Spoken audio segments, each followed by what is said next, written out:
வணக்கம் ரசிக பெருமக்களே. இன்றைக்கி நம்ம பார்க்க போகிற சேனலின் பெயர் ஷாலினி சேனல். அவங்க என்ன இது வரைக்கும் யூடியூப்பில் பண்ணியிருக்காங்க அப்படிங்கிறத நம்ம தெளிவாக பார்த்தோம்.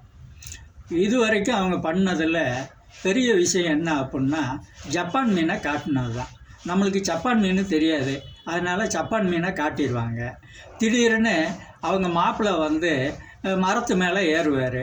இவங்க இந்த அம்மா அதுக்கு ஒரு கதை சொல்லிகிட்டு இருக்கோம். திடீர்னு அவங்க மாப்பிள்ளை வாழை மரத்தை வெட்டுவார், அதுக்கு ஒரு கதை சொல்லிகிட்டு இருக்கோம்.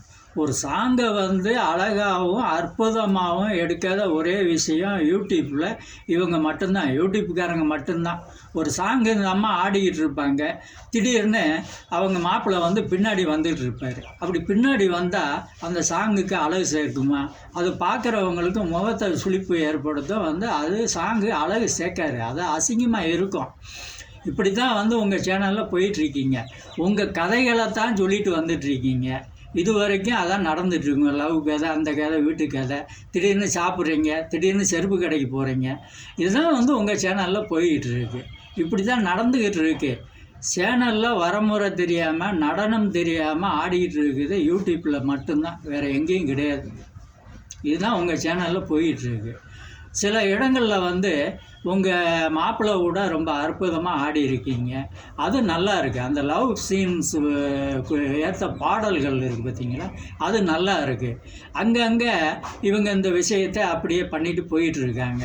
இதில் தான் இந்த சேனல் போயிட்டுருக்கு. படைப்புன்னு ஒன்று இருக்குது. ஒரு சாங்கை முறைப்படி இது வரைக்கும் நீங்கள் பண்ணலை, ஏனோ தானமாக தான் ஆடிக்கிட்டு இருக்கீங்க. ஏன் அப்படின்னு எனக்கு ஒன்றும் புரிய மாட்டேங்குது. நல்ல ஒரு தடவைக்கு 2 தடவை கேளுங்க. சாங்கை நீங்கள் உங்கள் மாப்பிள்ளை இருக்காங்க, லவ் ஃபீலுக்குள்ள எல்லா விஷயங்களும் நீங்கள் பண்ணலாம். நீங்கள் யூத்துமா, ஹஸ்பண்ட் அண்ட் ஒய்ஃபை யூத்து.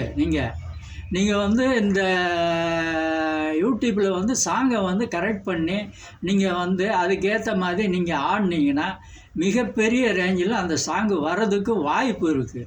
ஆனால் நீங்கள் ஆடுது போகிறோம் ஏனா தானம்மான்னு ஆடினீங்கன்னா எப்படி ரசிகர்கள் ரசிப்பாங்க? அவங்க கேள்வி கேட்கத்தான் செய்வாங்க. அதுக்கு நீங்கள் பொறுமையாக பதில் சொல்லணும்.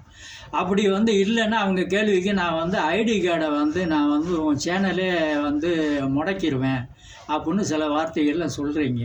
இப்படியெல்லாம் ஆடுனா அப்புறம் அவங்க கேள்வி கேட்கத்தானே செய்வாங்க. ரசிகர்கள் இல்லாமல் நீங்கள் இல்லை, உங்கள் சேனல் கிடையாது. கரெக்டாக ஆடுங்க, நல்லபடியாக ஆடுங்க. உங்களுக்கு ஜெயிக்கிறதுக்கு வாய்ப்பு இருக்குது. நன்றி.